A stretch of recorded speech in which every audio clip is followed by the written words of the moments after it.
បងប្អូននៅសាលានៅរដ្ឋ Texas គឺតាំងតែងជាងនៅរដ្ឋ California ខ្ញុំការកូនរៀននៅរដ្ឋ California និយាយទៅនៅម្ដុំ Orange County ហ្នឹងកូនខ្ញុំទៅរៀនគឺសាលាគេអត់មានតាំងតែងអញ្ចឹងទេគ្រាន់តែថា10ម៉ោងចេញគ្រូប្រចាំថ្នាក់មួយគេចេញមកឲ្យកូនហ្នឹងមកឈរចាំនៅមុខបន្ទប់រៀនណាដល់ពេលចេញមកបសិចបសាចពេញខាងមុខសាលាតែដល់ពេលខ្ញុំមកនៅរដ្ឋ Texas ខ្ញុំបដូរណាមកនៅរដ្ឋ Texas City Lubbock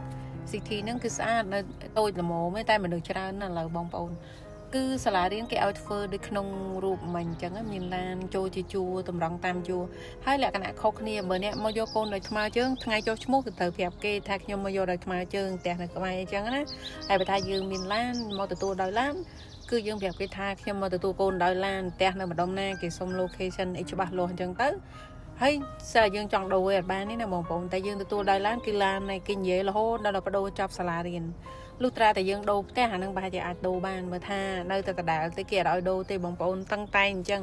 សាលាគេនៅនេះតាំងពីមានភេរវករបាញ់ក្នុងសាលាហ្នឹងមកទៅណាបងប្អូនឥឡូវតាំងសូម្បីទ្វារយើងចង់ចូល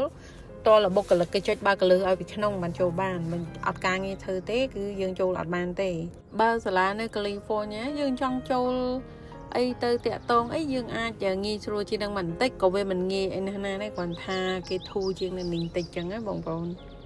ហើយវាបន្តទៀតបងប្អូនឃើញផ្ទះគេផ្ទះនៅទល់មុខសាលារៀនហ្នឹងផ្ទះហ្នឹងភូមិហ្នឹងសិតតែថ្មីទាំងអស់បងប្អូនកាខ្ញុំមកទិញផ្ទះចំនួន4ឆ្នាំមុនណាម្ដុំហ្នឹងគឺអត់មានទេហើយកាលនោះនិយាយពីស្ងាត់ខ្ញុំជិះតាមផ្លូវ